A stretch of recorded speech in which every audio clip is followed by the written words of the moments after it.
자, 윤석열 이야기 잠깐 좀 해보도록 하겠습니다. 사형을 구형받은 윤석열의 1심 선고는 2월 19일에 있거든요. 2월 19일. 2월 19일입니다. 예. 그런데 결심 공판 때 윤석열이가 아무 말 대잔치를 벌인 것은 언론을 통해서 저희가 이야기를 어제 하지 않았습니까? 그런데 네. 영상은 그때까지 공개가 안 됐었어요. 근데 이 영상이 예. 드디어 공개가 됐습니다. 보고 싶다 이거. 셀프 디스의 향연입니다. 이건 뭐 명장면이 많이 나왔거든요. 네. 윤석열의 셀프 디스 함께 보겠습니다. 월담 의원을 잡아라, 체포해라, 뭐 국회의원을 체포해라 그런 얘기를 한다는 자체가 미친 사람 아니고선 어? 친위 쿠데타를 기획했다면은 이런 행사들을 연기했거나 아니면 계엄 선포일을 다른 날로 잡았을 것입니다. 더욱이 국회 회기 중이고 평일이어서 즉시 국회 본회의가 열릴 수 있다는 점을 생각을 하면 본회의를 무력화시키거나 방해할 의도가 만약에 있었다면 왜 이날 하겠습니까? 바보 아니니까. 국헌불란과 폭동이 안 된다는 것만 헌재에서 잘 설명을 하면 뭐 군인들 중에 일부 구속되고 한 사람들도 있지만 다 정리가 되겠거니 이렇게 순진하게 생각을 했던 것이죠. 그러니까 이런 바보가 어떻게 친위 쿠데타를 합니까? 친위 쿠데타 할 정도 되면은 눈치가 빨라야 돼요. 눈치적 후각이 뛰어나야죠.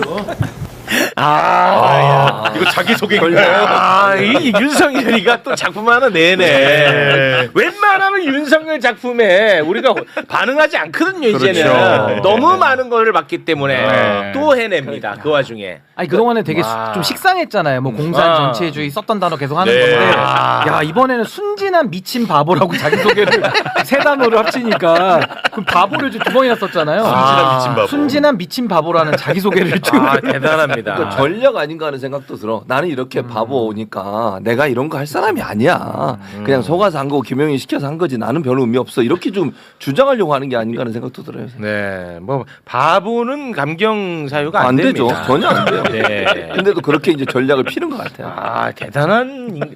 근데 너무 진짜 슬픈 게 대한민국 대통령이었어. 그렇지. 이런 사람이 대통령 돼야 된다고 당시 2022년, 2021년에 뻔뿌질했던 인간들. 이준석. 지금도 요직에 다 있어요. 네. 방송 다 나와요. 맞아요. 지금도 변한 게 없어. 난 그게 제일 문제라고 봐. 윤석열이야 이제 단죄 받고 역사 속으로 사라지겠죠. 네. 그러나 이 사람을 띄웠던 인간들은 그대로 있다니까. 그렇죠. 아니 근데 그게 슬픈 거죠 진짜로. 저는 그때 2022년 2월에 윤석열 저축은행 수사 때 주인 검사 때 부적절한 행위들이 있었다라고. 그러니까 윤석열을 비판하고 검증 보도했던 기자들은 지금 재판받고 있어. 당시에 윤석열을 비호했던 사람들은 여전히 다 한 자리에. 그렇지. 예. 지금 뭐 정부 뭐 그걸 다 떠나가지고 공무원 떠나서 공공기관 요직에 다 앉아 있어요. 그러니까. 방송 관련도 맞아. 마찬가지잖아요. 그대로 굉장히 많이 그대로 있어요. 네. 어떻게 손을 댈 수가 없습니다. 언론재단 이사장 김효재, 김효재. 코바코가 더 민영삼. 방송광고 민영삼. 다 앉아 있어요. 안 나갑니다. 시청자 미디어 재단은 최초로. 네. 그러니까 기자님은 지금 너무너무 중요한 말씀을 하신 거야. 검증 보도했던 사람은 재판받고 있어 지금. 이게 문제야. 왜냐? 이런 인간은 언제든 또 나올 수가 있거든요. 예. 그렇죠. 그런 인간들을 키워주는 나팔수들, 꽹가리들은 그대로 남아 있다는 사실 잊어서는 안 됩니다. 네, 그렇습니다. 자, 어찌됐든 이제 검찰이 구형을 했으니까, 특검이 구형을 했으니까 공은 지기현에 넘어가지 않았습니까? 예. 그런데 지기현이가 마지막까지도 정말 사람을 열받게 합니다. 마지막까지 진짜 좀 짜증이 많이 났는데 예. 마지막에 이제 진짜 마지막 발언이 뭐였냐면 우리 고생했다 하면서 뭐라고 얘기하냐. 예. 여러분 덕분에 재판이 신속하게 진행됐대. 그 얘기를 하는 거야. 완전 사람을 돌아버리게 만듭니다. 그 장면 영상으로 보겠습니다. 숨가쁘게 진행된 약 160회 재판 동안 특히 뭐 검사님들께서 사명각 가지고 열심히 공소유지에 최선을 다해 주시고 재판부 지휘에 최대한 따라 주셔서 신속한 재판이 가능했습니다. 또 변호사님들께서도 재판 중계, 뭐 여론, 사회적 압박 분위기 속에서 최대한 피고인들을 위해서 성실하고 열심히 변론 활동을 해주셨습니다. 변호사님들이 협조해 주시지 않았으면 신속한 재판이 어려웠을 걸로 보입니다. 인권 보장 그리고 적법 절차 원칙을 수호하기 위한 프로다운 모습을 보여주신 변호사님들께도 경의를 표하고 감사하다는 말씀 드리도록 하겠습니다. 와, 이거 진짜 심각하지 않나요? 변호사들의 침대 변론 때문에 예. 심지어 자기가 계산해 놓은 예측한 날에 예정된 날에 못했잖아. 그렇지. 그런데 변호사들 덕분에 신속한 재판이 아니 이루어졌네. 경위를 포하기 무슨 경위를 경위. 포해요. 아니 변호사들의 행동을 보세요. 저거는 재판을 지연하려는 의도가 아니면 저렇게 못해요. 예. 저렇게 재판부를 완전히 무시하고 와. 막말하고 그리고 시간 끌려고 뭐 호칭을 어떻게 한다 이런 거 가지고 시비를 걸고 그렇게 왔잖아요. 그럼 질책을 해야지. 뭔 경위를 표하는데요. 자기가 지금 제대로 못한 거에 대해서 스스로도 반성해야 될 사람이 양쪽 다에 대해서 신속한 재판에 도움을 줬다고? 와, 이건 말이 안 되는 주장이죠. 심각합니다 진짜 지기현이는. 아니 근데 저 내용도 거짓말로 뭐 신속이라는 뻥을 치고 있지만은 무슨 연말에 무슨 시상식 상 탔습니까? 무슨 소감 얘기하는 것처럼 네, 맞아요. 소송지는 안 하고 지금 뭐 본인의 소감 아. 얘기하고 정말 지기현 재판장은 끝까지 정말 국민들 네. 혈압을 계속 오르게 하는 것 같습니다. 지기현이가 사형을 뭐 당연히 선고할 거라고 저는 생각하는데 예. 사형을 선고해야 돼요. 지기현이의 잘못은 그대로 남아 있다는 점 다시 한번 또 짚고 갑니다. 그런데 굉장히 개인적으로 웃겼던 장면이 있어요. 예. 그 곽수산이가 너무 똑같죠. 곽수산이가 아시겠죠? 지기현 선고 모습을 상상해가지고 네. 예상해가지고 한번 재현한 적이 있잖아. 네. 그런데 이번에 지기현이가 구형량을 확인하는 그런 절차가 하나 있었는데 예. 와 곽수산이랑 똑같은 거야. 나 진짜 너무 놀랐어. 곽수산이랑 똑같아. 예. 함께 보겠습니다. 확인하겠습니다. 일단 구형, 윤석열 피고인에 대해서 사형, 김용현 피고인에 대해서 무기징역, 노상원 피고인에 대해서 징역 30년, 김용군 피고인에 대해서 징역 10년, 조지호 피고인에 대해서 징역 20년, 김봉식 피고인에 대해서 징역 15년, 윤승영 피고인에 대해서 징역 10년, 목현태 피고인에 대해서 징역 12년. 맞나요? 예, 알겠습니다. 아니 지금 무슨 훈장 수여하냐고. 사형. 야 곽수산이랑 똑같잖아. 너무 똑같아요. 와, 나 너무 똑같아가지고. 그러니까 이게 뭐가 문제냐? 이 엄정함이 없다는 거야. 그렇죠. 예. 사형. 아니 뭐 훈장 수여하냐고 훈장. 근데 수산 씨가 거의 저 형량도 비스무리하게 맞아요, 나왔죠. 맞아요. 진짜 똑같더라고. 네, 거의 뭐 보고 베낀 거 아니냐? 톤하고 싶을 정도로. 목소리도 너무 똑같고. 너무 똑같았습니다. 예. 지금 너무 바빠요. 여기저기서 저거 다 해달라 그래가지고. 그래? 이때 노져라 그래. 자 그런데 문제가 이런 이제 지기현이 같은 놈들 때문에 내란 재판이 길어지지 않았습니까? 예. 이제 그러다 보니까 윤석열의 내란을 가볍게 여기는 분위기가 만들어져요. 그렇죠. 이게 가장 문제라는 겁니다. 이 예. 얘기를 하고 싶었던 겁니다. 그래서 걱정이 되고요. 이 내란은 대한민국의 틀을 완전히 망가뜨리는 엄청나게 어마어마한 범죄입니다. 그렇습니다. 이 정말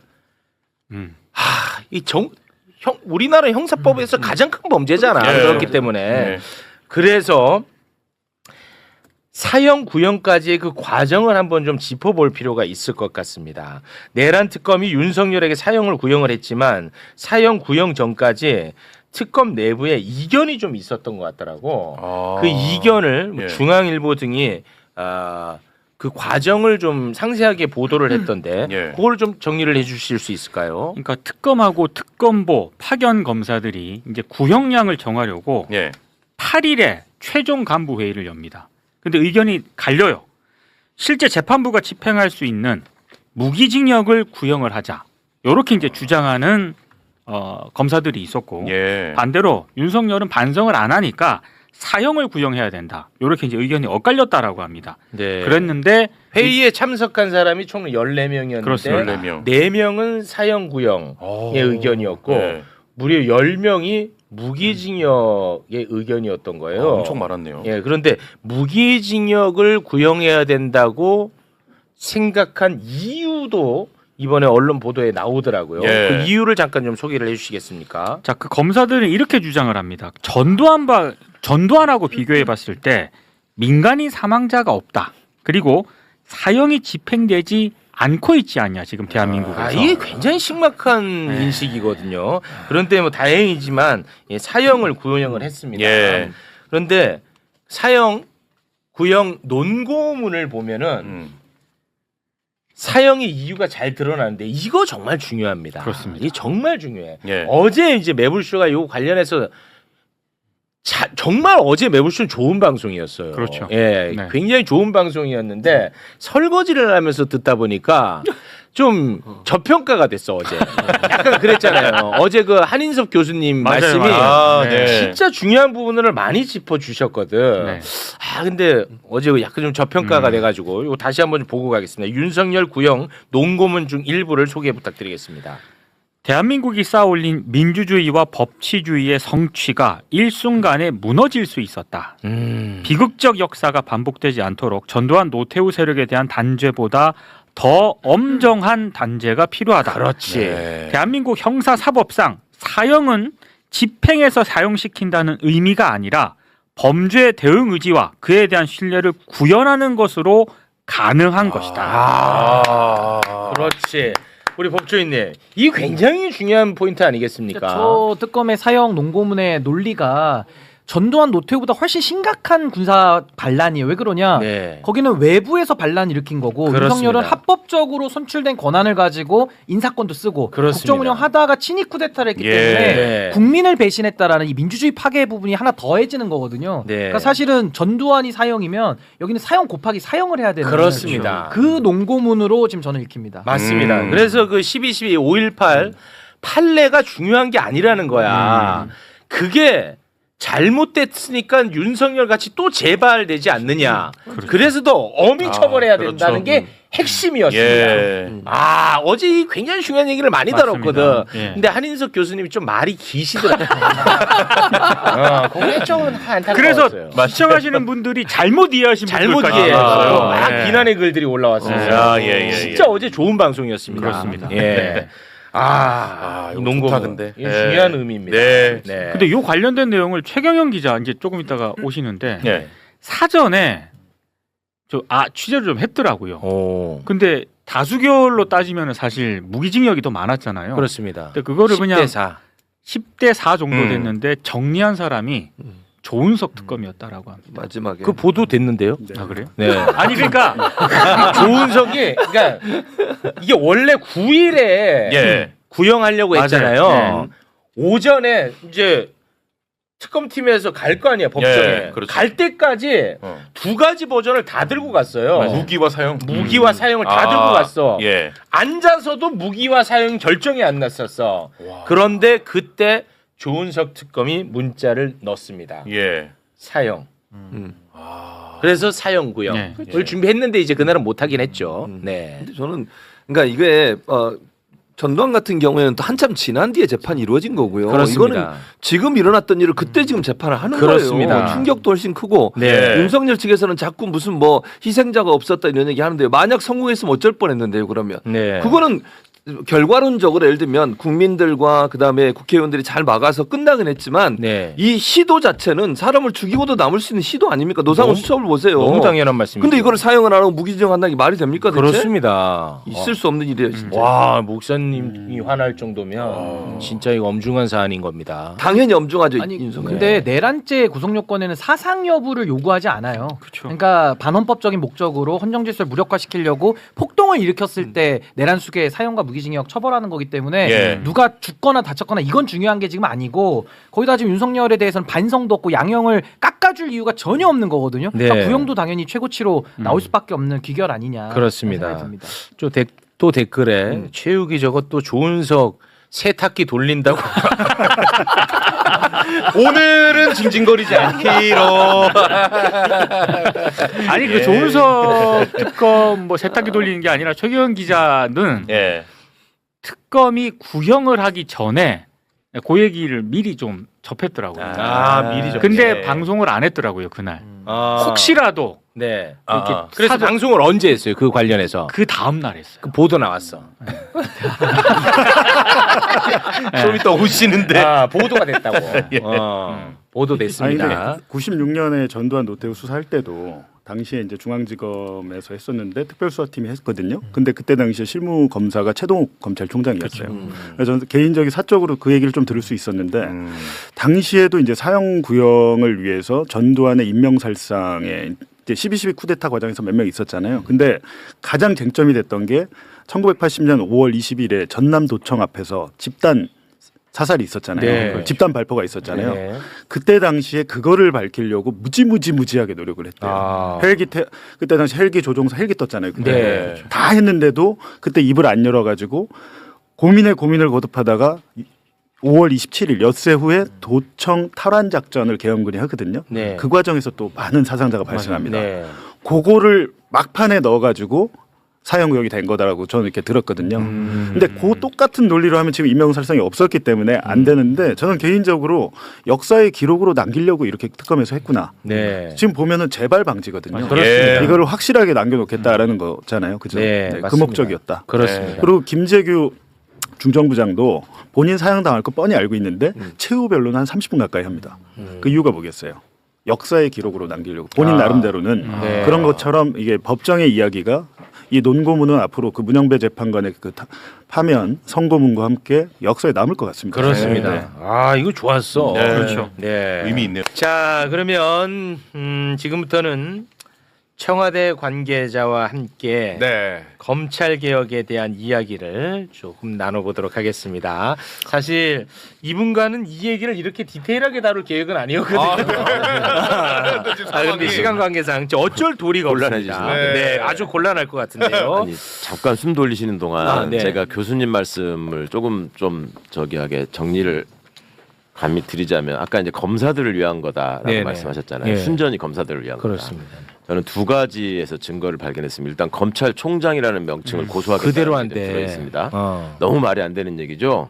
기관 이름이 공소청인데 왜 검찰총장이 됩니까? 네. 그러면 경찰청장은 치안총장이라고 부를 겁니까? 그렇지. 청이 있으면 다 청장이지 세상에 이런 게 어디 있어요? 맞습니다. 그러니까 이게 우리는 다음 검찰로 다시 돌아가겠다라는 걸 그렇지. 명확히 드러낸 것이고 그렇지. 이 의도가 왜 또 확실하냐면 이거를 말씀드리지 않을 수가 없어요. 문재인 정부 시절에 역시 검찰 개혁을 추진했었잖아요. 네. 그때 당시에 저도 청와대 나중에 들어가서 들은 얘기인데 당시에 대검 차장 봉욱 봉욱? 당시에 근무하던 갑자기 봉욱이 튀어나오네. 문재인 정부 초기의 대검 차장 봉욱 대검차장. 검찰총장은 잘 아시는 문무일이었죠. 문무일. 네, 대검 차장이 봉욱이었습니다. 법무부 검찰국장 박균택 당시에 법무부 검찰국장 법무부 검찰국장 박균택. 의원이죠 지금. 예, 당시에 대검 형사 정책 기획단장이라는 자리가 있었는데 형사 정책 미래기획단장이라는 자리가 있었는데 그 단장이 김웅. 네. 어디 갔어 요새 안 보이고. 자, 이때 민정수석실의 봉욱 대검 차장과 김웅이가 집요하게 면담 신청을 합니다. 이 검찰개혁과 관련해서 검사들을 설득할 수 있는 방안을 저희가 마련했고 그거를 이 정도 선을 마지노선으로 하면은 검찰이 반발이 없이 따라갈 겁니다. 저희가 획기적인 안을 마련했습니다. 보고를 했다는 거예요. 그러니까 청와대 일을 뭔가 줄여주고 도움을 주는 것처럼 그렇지. 했군요. 문재인 정부 초기 얘기예요. 네. 그때 대검 차장 봉욱이 와서 보고했던 내용이 이거하고 똑같아요. 진짜요? 네. 진짜로? 이걸 그대로 했던 거예요. 안 그래도 12월 11일 문건에 봉욱이 이름이 있더라고요. 이거 여기까지만 일단 말씀드리겠습니다. 이게 얼마나 지금 심각한 일인지. 그 전부터 그러면 그 똑똑하신 분이 호루라기를 좀 부셔야지. 계속 얘기했어요. 이게 민정수석과 민정비서관이 검찰 출신일 때 무슨 일이 생길 수 있는지 계속 말씀드렸고 중간중간에 이 얘기가 있을 때마다 정부에서 총리 주도로 각 부처의 의견을 수렴해서 잘 가고 있으니까 일단 믿고 기다려라라는 말을 믿었죠. 자 일단 지금 청와대에 근무하는 민정수석 약간 씹었거든요. 그런데 지금 청와대 저도 잠깐 그러고 나서 고개를 돌려보니까 어떡하냐. 난 모릅니다. 뭐 상황이 이렇게 된 거지. 뭐 내가 뭐 이렇게 뭐 기획한 거 아닙니다. 자 청와대 정무비서관 네. 김병욱 정무비서관님 따뜻한 위로의 말씀 모시겠습니다. 정무적으로 상황해진 거. 네. 정무적 판단이 오늘 조금 이 시트에는 그게 없는데. 저도 예. 예, 저도 예, 이렇게 진행할 생각이 없었어요. 네. 예. 일단 뭐 우프라데스의 일원이시니까 아. 운명이라고 생각하고 김병욱 정무비서관님은 이재명 대통령의 최측근입니다. 오랜 인연이 있고요. 네. 그런데 지난 총선 때 바이든 날리면 김은혜한테 진 분입니다. 네, 이것만 생각하면 정말 이 좋은 마음이 안 생겨요. 제가 우리 제가 비서관님 그때 말씀드렸잖아요. 매불 씨한 두세 번만 불러주셨으면 이길 수 있었다고. 아 맞다. 그래서 내 욕 많이 먹었. 욕 많이 먹었잖아요. 맞아. 채팅방에서. 죄송. 바디 프로필까지 찍었는데. 맞아. 그래서 내 욕 많이 먹었지.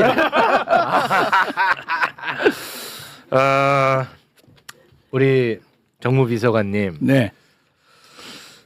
검찰개혁 관련해 가지고 뭐 저희가 이야기를 짧게만 할게요. 이 얘기는. 네. 대통령이 또 관련해서 입장을 냈고 김민석 총리도 입장을 냈는데 그 입장 낸 것부터 일단 잠깐 좀 보고 가겠습니다. 일단 이재명 대통령의 입장이죠. 네, 검찰 개혁 및 보안 수사권과 관련해서 당에서 충분한 논의와 숙의가 이루어지고 정부는 그 의견을 수렴하라.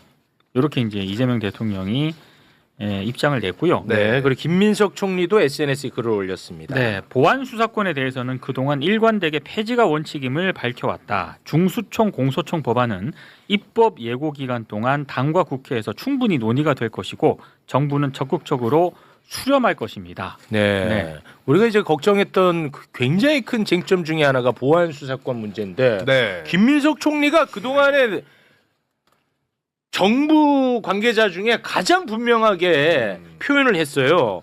보안 수사권 폐지가 원칙이다. 굉장히 분명하게 얘기를 했습니다. 네.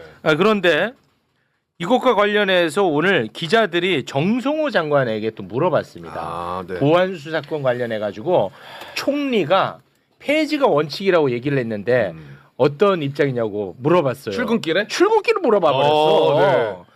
뭐라고 답을 했을까요? 함께 보시죠. 이번 공소청 법안에는 보안 수사에 관련된 조항이 단 하나도 없어요. 갑자기 뭐 보안 수사 문제가 쟁점이 됐는데 지금은 뭐 공소청과 중수청을 어떻게 조직하고 일단 출범 준비를 해야 되니까 이런 게 쟁점이에요. 국무총리가 뭐 보안 수사권 폐지가 원칙이다 뭐 이렇게 좀 말씀하시기도 했는데 뭐 그 취지는 뭐 총리가 어떤 뜻으로 제가 말씀드린 잘 모르겠고요.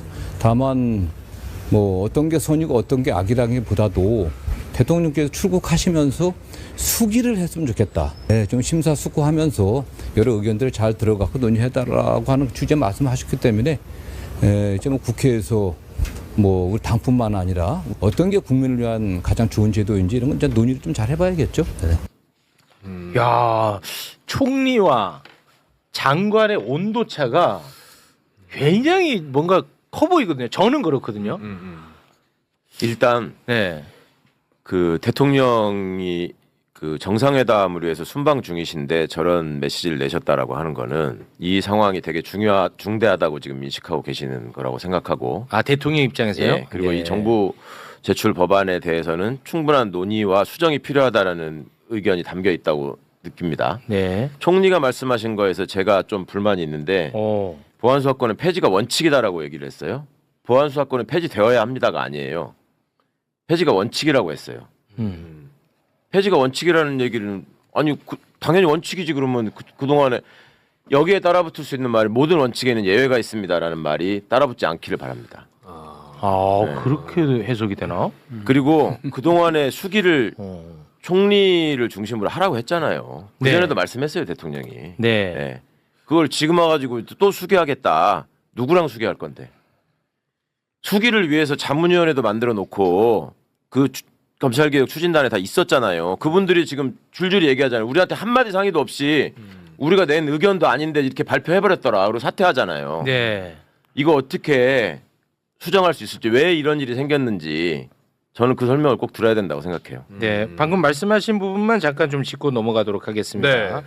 검찰개혁 추진단에서 이 정부 법안을 넘기지 않았습니까? 근데 검찰개혁 추진단 자문위원들이 크게 반발을 하고 있습니다. 총 16명 중에 6명이 이제 반발하면서 사의를 표했는데 일단 반발 내용 잠깐 짧게 몇 가지만 좀 볼까요? 네, 서보학 교수 같은 경우는 정부가 발표한 법안 내용은 자문위 의견이 거의 반영되지 않았다. 네. 앞으로 자문위가 보안 수사권 논의를 이어갈 텐데 이런 식으로 운영되는 건 큰 의미가 없다. 이런 입장을 밝혔고요. 김필성 변호사도 지금 나온 안은 개혁 추진단 자문위와는 아무 상관이 없다. 이대로 가면 검찰은 개혁은커녕 오히려 더 강한 권력을 쥐게 될 것이다. 네. 이렇게 얘기를 했습니다. 우리 최강욱 변호사가 생각보다 좀 발언이 세네. 내가 생각했던 것보다는 너무 세갖고 제 옆에서 막 열기가 막 내가 굉장히 좀 다운을 해야 될 것 같아. 우리 청와대 정무비서관님. 네. 지금 총리의 메시지와 법무부 장관의 메시지에는 온도차가 분명히 있어 보이는데요. 우리 정무적으로 정무비서관님이 정리를 좀 한번 해주시죠. 사실 뭐 우리가 검찰 개혁에 있어서 빼놓지 않고 생각해야 될 게 과거 노무현 대통령과 검사와의 대화일 겁니다. 그 전에 네. 강금실 장관을 법무부 장관이 임명하고 그렇습니다. 검찰의 인사에 있어서 기수를 파기하고 네. 그런 인사에 대해서 검찰들이 반발을 했잖아요. 그렇죠. 그래서 노무현 대통령이 아니 이건 대통령의 고유 인사권인데 왜 검찰이 이러지 그러면서 그렇지만 대화를 하자. 그리고 이 검찰과의 대화가 아닌 국민과의 대화를 아마 그게 대통령이 국민과 대화의 생중계를 한 첫 케이스는 아니겠지만 네. 국민과의 대화를 생중계한 거 아니겠습니까? 그 정도로 검찰 내부에 강고한 카르텔이라고 표현할까요?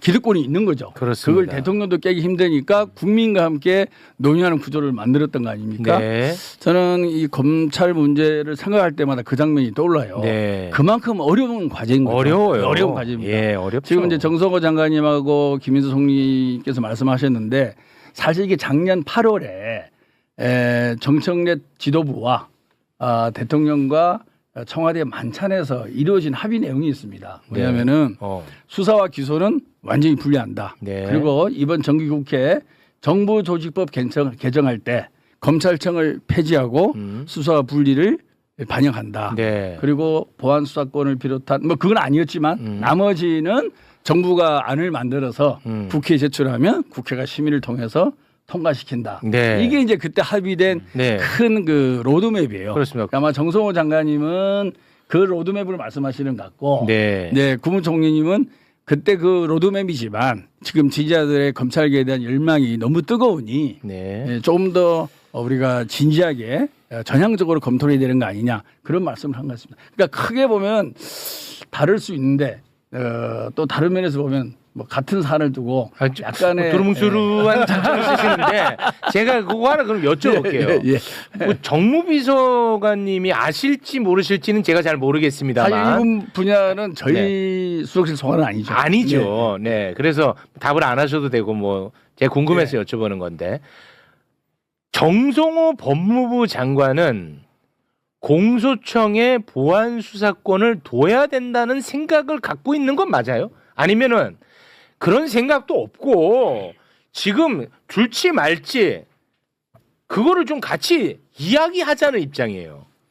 아니면 좀 두는 게 맞다고 생각하는 입장이에요. 그 문제 관련해서는 형사소송법 개정을 통해서 정리하자라는 입장이죠. 근데 이번에는 저기요. 이제 공소청 투수법 형사소송법을 개정 안 하고 어떻게 됩니까? 그건 해야죠. 해야 되는데 일단 그 생각이 제가 궁금해가지고 개인 생각은 제가 잘 모르겠습니다. 그럼 아마 이 자문위에서도 보안수사권은 논의가 아직은 덜 된 걸 알고 있거든요.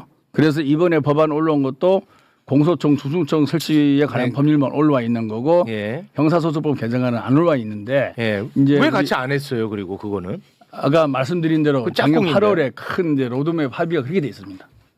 그래서 그 부분을 정무비서관님 그렇게 말씀해 주실 수밖에 없는데 제가 보기에 이 내용도 문제지만 제일 심각한 거는 검찰 출신들이 침대 축구에 당하고 있다는 거예요 지금. 검찰 10월 달까지 출범을 해야 되는데 그렇습니다. 형사소송법은 왜 빼고 했냐라는 말씀을 하잖아요. 맞아요. 네. 시간이 더 걸리죠. 형사소송법을 빼놔야지. 침대 축구다. 네. 그리고 이런 식의 쟁점을 던져놔야지 시간이 또 가죠. 이거를 저는 걱정해야 된다고 봐요 지금. 자 그러면은 침대 축구라면 침대 축구로 얻고 싶은 건 뭐예요? 이게 지연되면은 바로 이제 선거 오잖아요. 예, 지방선거 6월에. 네, 지방선거 전까지 선거가 가까우면 가까워질수록 당에서는 관심이 떨어지거든요. 선거에 집중해야 돼요. 뭐 그건 맞겠죠. 그러면 국회 논의도 지연된다고요. 네. 그게 1차적인 목표고. 아니 그럼 검찰청 폐지법 네. 이미 그거 다 의결까지 끝난 건데 네. 그 10월에 그 시행해야 됩니다. 그렇죠. 그런데 무조건 이거 시행해야 만약에 돼요. 정리 안 되면은 그 법도 이제 다시 바꿔야 돼요. 그렇죠. 아니 그렇게 돼도 상관없지. 검찰만 유지하면 되니까 이자들의 입장에서는 침대 축구가 성공하면 그다음에 그렇게 해가지고 또 하나는 과거 정치검찰의 수법에 의하면 이런 식으로 이 쟁점을 부각시켜 시끄럽게 해가지고 선거에 영향을 미치려고 할 수도 있어요. 선거 앞에마다 정치검찰이 하던 수법이야 이게. 저는 그게 걱정인 거예요. 그리고 구체적으로 어떤 선거를 앞두고 지방선거는 사실 검찰개혁이 쟁점이 되면 안 되는 선거예요. 그렇죠. 그렇죠. 근데 검찰개혁이 쟁점이 되고 이러네 저러네 지금 법이 잘 됐네 잘못됐네 보안수사권 어떻게 할 거냐 이런 얘기들이 나오면 그러네. 민주당 지지자들 사이에 분열이 생기고 있습니다 지금. 맞습니다. 네. 그걸 노리는 거예요. 지금도 댓글이 안 좋아요. 아까 이제 우리 김병욱 비서관님 노무현 대통령의 검사가 제가 말씀하셨는데 모든 국민들이 다 기억하고 있어요. 네. 22년 전이에요. 23년 전이에요. 네. 23년 동안 우리가 지켜봤어요. 이것들이 어떻게 집단적으로 움직이고 어떻게 준동하는지. 네. 근데 지금 와가지고 또 그 수법을 똑같이 쓰고 있고 예전에 했던 방식을 그대로 하고 있는데 이게 또 발표되고 있다는 게 저는 너무 화가 나는 거예요. 그리고 그때 생각했던 이들의 침대 축구 수법이 고스란히 또 먹히고 있고 이게 만약에 이게 통과가 안 되고 그냥 가잖아요. 형사소송법을 개정을 못 한단 말이에요. 그러면 형사소송법에 의해서 우리는 다 수사할 수 있다 하면서 다시 또 할 거예요. 실제로 지금 형사소송법에는 보안 수사권을 그럼 다 할 수 있다니까 들어가 있으니까 지금 할 수 있게끔 되어 있어요. 그래서 처음에 이걸 구성됐을 때부터 자문위원들도 마찬가지고 바깥에서도 형사소송법 개정을 같이 논의해야 된다라는 얘기를 계속 했었습니다. 안 한 게 아니에요. 실제로 우리 변호사님 말씀처럼 댓글에서도 의견이 막 분분하고 맞아요. 예, 시끄러워. 사실은 검찰 개혁에 대해서 누구보다 진심인 사람이 이재명 대통령 아니겠습니까? 그렇습니다. 그래서 네. 정말 검찰로부터 갖은 고초와 불법 기소, 부당한 처벌을 받은 사람이기 때문에 그래서 저는 검찰 개혁의 정말로 요구가 국민적 요구가 발생하는 거예요. 이재명 대통령을 꼭 믿으시라고 말씀드리고 싶고요. 네. 방금 말씀하신 대로 이제 국회 공이 넘어갔습니다. 국회에서 수기를 해서 논의를 해서 결과를 가져오면은 정부는 수렴하라고 명령을 하신 거 아니겠습니까? 지시했죠. 예, 그렇기 때문에 국회에서 진지하게 함께 논의를 하고 공론의 장을 만들어 나가서 좋은 결론을 만들어 오면 대통령 지시대로 그 방안대로 검찰 개혁이 이루어지리라고 확신하고 있습니다. 네. 근데 그 과정에서 또 검찰의 분탕이 있을 가능성 배제할 수 없다라는 입장이신 거죠? 저는 그걸 항상 염두에 두고 잘 대비를 하셔야 된다고 생각합니다. 그렇습니다. 검찰의 분탕질 이 염두에 둬야 된다는 거야. 네, 당을 대표해서 또 나와 주셨는데요. 당청 간에 지금 이견이 있나요? 이견 전혀 없고. 지금 당을 대표해서 나오셨습니다. 네, 사실 저도 저쪽에 앉고 싶은 심정인데. 근데 이제 어제 당 대표께서도 여기서 말씀하셨잖아요. 네. 어쨌든 의견 수렴하실 거라고 하셨고 지금 우리 최강욱 변호사님께서 말씀하셨던 부분에서 아쉬운 점은 저는 이제 법안 소위에서 있던 것들에서 그대로 다 담아가지고 저는 애초 기다렸던 만큼 또 저희가 추진을 잘했으면 좋겠습니다. 내일 당에서 이제 정책 요청이 있을 예정으로 알고 있습니다. 그리고 나서 이제 법사위원들도 모여서 논의를 하고 또 뭐 정부 관계자를 초청해서 얘기도 듣고 많은 이 공론화 과정을 거치고 아마 수기된 내용이 검찰 개혁의 진정한 방향대로 잘 가지 않을까 기대하고 있습니다. 믿습니다. 국회에 잘 논의되기를 믿는데. 걱정이 그런 거예요. 지난번에 연판장 돌리고 뭐라고 또 준동할 때 항소 포기했다고 검사들. 그럴 때 과거에 보안수사권 그래도 좀 남겨주는 게 맞는 거 아니야라고 얘기했던 사람들이 있죠. 당내에도 있고 당 바깥에도 있고 많이 있었어요. 네. 민주당 지지자들 중에서 혹은 민주당 소속원들 중에서. 근데 그렇게 준동하는 거 보면서 야 이것들은 진짜 안 되겠다. 하나의 여지도 남기면 안 되겠다. 그거를 반드시 파고 들어와서 또 이용할 거다라고 다 얘기했어요. 네. 그래서 보안 수사권 얘기는 소멸된 걸로 믿었거든. 그 뒤로 또 스매시 또 얘기하잖아.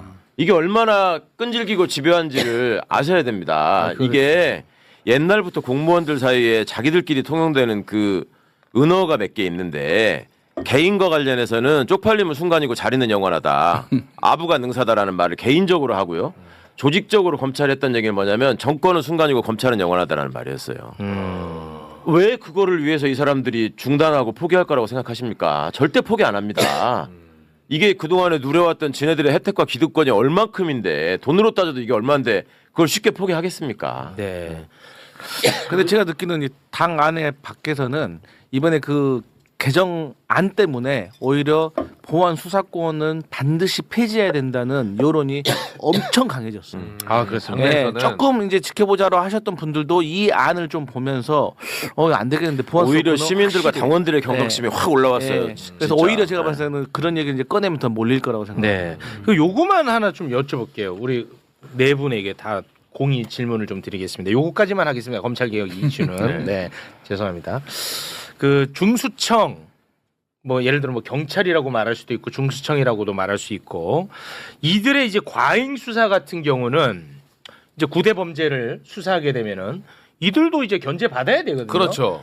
과잉 수사 같은 경우에는 공소청의 영장 청구권이나 기소권으로 견제가 됩니다. 과잉 수사는. 그러니까 요 얘기는 뭐 할 필요가 없어. 과잉 수사는 견제가 되고 견제 완전히 되지. 네. 자, 그런데 중수청과 경찰의 부실 수사 문제가 남게 되거든요. 예를 들어서 자기 편이라고 생각할 때 덮어주는 경우 부실 수사. 네. 이거에 대한 견제, 박은정 의원 같은 경우에는 이제 킥스로 검찰이 들여다보면 된다라는 주장을 하고 있는 것이고 이 견제를 보안 수사권으로 해야 된다라는 주장이거든.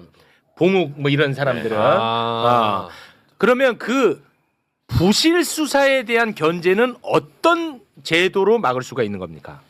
보안 수사로 그걸 막을 수 있다고 얘기하시는 분들의 생각은 뭐냐면 지금의 구조를 그대로 전제로 했을 때에나 조금 맞는 말이에요. 그러니까 지금처럼 검경이 완전히 따로 놀고 우리가 더 높은 데 갖고 와봐. 내가 검사할게. 네. 이런 발상이거든요, 지금. 네. 근데 지금 우리가 설계하고 있었던 수사제도, 형사사법제도의 변화는 기본적으로 정치검찰이 그 주어진 막강한 권한을 활용해가지고 해왔던 그 나쁜 짓 이거를 근본적으로 뿌리 뽑자는 거에서 지금 나온 거예요. 네. 그러면 원칙적으로 그 말아먹을 가능성이 있죠. 공소청이 말아먹는 거는 저기 공수처가 수사하면 되고요. 경찰이 말아먹는 거는 중수청이나 공소청이 수사를 할 수 있습니다. 네. 그러니까 그렇게 견제할 수 있는 방법도 있지만 근본적으로는 그걸 보안 수사의 문제로 해결할 게 아니라 수사기관의 상호 감시 견제로 해결해야 될 문제이거니와 첫 번째 장치고 또 하나 이게 기술적으로는 박은정 의원 얘기처럼 킥스를 처음부터 열어서 이거를 공소청과 수사기관이 처음부터 협조하고 협의하면서 가도록 하면 거기가 생길 수 있는 여지가 당연히 확 줄어들죠. 뭐 그렇겠죠. 지금은 검찰 몰래 경찰이 수사해가지고 말아먹는 거는 우리가 가서 바로잡아야 될 거 아니야 이 말을 하는 건데 경찰 몰래 할 수 없게 만들면 되잖아. 투명하게. 그렇게 해서 얼마든지 대안이 있을 수 있고 또 하나 중수청하고 국수본이 장기적으로 결탁할 수도 있어요. 자기들의 이해관계를 일치시키면서 예를 들어서 행안부 장관 밑에 있으니까 위험하네. 장관 이상민 같은 놈이 있으면 야 함께 이럴 수 있잖아요. 그렇지. 이제 그럴 때는 어떻게 할 거냐. 그 위험합니다. 그래서 공수처가 중요하고요. 네. 그 상황에서 지금 하나 제도적으로 바뀌는 거는 중수청의 수사관은 파면시킬 수 있죠. 검사는 징계제도에 파면 자체가 없었잖아요. 탄핵을 했어야 되잖아. 네. 근데 지금은 그게 가능하니까 징계제도로도 징계제도도 수 있고 가능하고. 그다음에 감사원도 그간에는 수사 내용에 대해서 감사를 할 수는 없지만 수사 과정에서 벌어지는 각종 인권 침해나 나쁜 짓들 있잖아요. 그건 감사원이 감사를 해야 되거든. 권한이 있고. 근데 안 했거든요. 쫄아가지고. 그걸 해야 됩니다. 감사원이 해야 되고 국민권익위원회도 사람들이 그냥 김건희 가방 때문에 알게 됐지 잘 몰랐는데 맞아요. 권익위원회도 기본적으로 부패 행위에 대한 감시와 조사권이 있어요. 그러니까 아니 우리나라에서 부패한 집단으로 따지면 검찰 능가할 데가 잘 없잖아.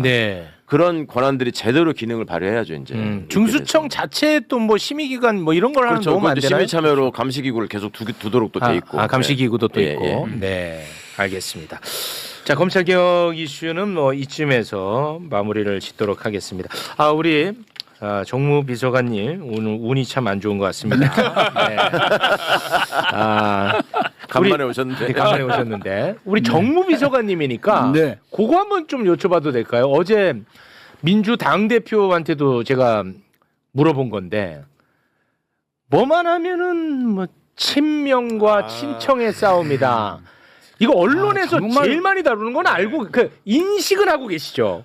제가 그렇게 기자들한테 제발 그런 프레임 좀 쓰지 말라고 얘기를 해도 다 그걸로 쓰던데. 안 먹혀요. 저는 안 먹혀요? 생각해 보세요. 지금 대통령 임기 시작한 지 6개월에 네. 지지율이 뭐 55%, 60%를 기록하고 있지 않습니까? 너무 낮아. 예. 너무 80% 가야 되나요? 정무비서관님 그건 실망입니다. 죄송합니다. 너무 낮아. 근데 이 와중에 뭐 친명, 친청 이런 단어가 나온다는 게 그게 맞습니까? 다 친명이죠. 것 같지 않아요? 예? 비서관님 저는 예. 그 생각을 해요. 이게 저들이 지금 소위 내란 옹호 세력이 자력으로 지금 뭔가 선거에 이기거나 지들이 뭔 권력을 잡을 가능성이 없어 지금. 예, 갈라치기 하는 거죠. 네, 유일한 방법은 우리가 갈라지는 거예요. 근데 왜 그게 그러니까 처음에 했던 것들이 그렇게 하냐 이거죠. 이것들이 처음에 시도했던 게 친문 친명이라고 해서 갈라치기를 하려고 했었어요. 네. 근데 이게 안 먹히니까 이제 친명 친청이라고 하는 거야. 아니 민주주의 국가에서 약간의 생각의 차이가 있고 네. 속도의 차이는 있는 거죠. 네. 근데 그거를 프레임화 시켜서 친반 이렇게 만든다는 것은 그건 갈라치기의 전형적인 구조라고 보고요. 저는 지금 민주당 의원들 만나거나 지도부 만나면 다 이재명 대통령의 성공을 위해서 이재명 정부의 성공을 위해서 다 노력을 하고 고생을 하려고 노력하시는 분들이에요. 너무 당연하지 그 속에서 무슨 우리가 친반이 있는지 진짜 언론에 묻고 싶고 우리 매불쇼에서 앞장서서 앞으로 절대 그런 단어 쓰지 말자라고 좀 캠페인 좀 해주시기 바랍니다. 그런 말만 하면 저한테 너 친청이구나. 제가 그 얘기를 매번 해요. 왜냐하면 예를 들어서 그동안에 개파 정치는 있어 왔으니까 나는 있을 수도 있다고 봐요. 근거가 있다면 저도 그렇게 얘기할 것 같은데. 근데 대통령을 중심에 없죠. 대통령을 중심에 놓고 친명이니 뭐 어떤 이렇게 얘기하면 안 되는 거죠. 그러니까요. 네, 다른 거죠. 지도자를 놓고 할 수 있다고 봐요. 하지만 대통령을 탄생을 얼마나 힘들게 했습니까? 저희가 탄핵을 극복하고 정말 촛불을 이어서 이렇게 우리가 혁명을 일으켰는데, 근데 지금 집권하자 몇 개월 만에 대통령을 중심에 놓고 개파를 나누는 그런 갈라치기에 우리가 넘어가서는 절대 안 된다. 특히 우리 당원들과 지지자들이 좀 명심해 주기를 꼭 부탁드리겠습니다. 전 당원 아닙니다. 재래식 언론들이 이런 걸로 여러 번 재미를 봤거든요. 특히 이재명 지금 대통령이 대표 체제 때 대선 전에 뭐 여러 가지 뭐 많이 뭐 언론들이 구분했잖아요. 뭐 친 뭐 낙 뭐 해가지고 그때는 있었어. 근데 실제로 그런 식으로 해서 재미를 많이 봤거든요. 있었어 그때는. 근데 지금은 왜 이런 프레임을 하느냐? 선거 앞두고 이런 식으로 이제 빌드업을 해놔야 그렇습니다. 나중에 공천이라든가 이런 거 가지고 좀 불거졌을 때 언론들이 또 장난치기 굉장히 좋아하거든요. 저는 그런 빌드업 과정이라고 봅니다. 알겠습니다. 자, 그러면 제가 귀한 시간 내서 오셨으니까 갈라치기 하나만 하겠습니다. 이거는 진짜 갈라치기 질문입니다. 이해운 후보자.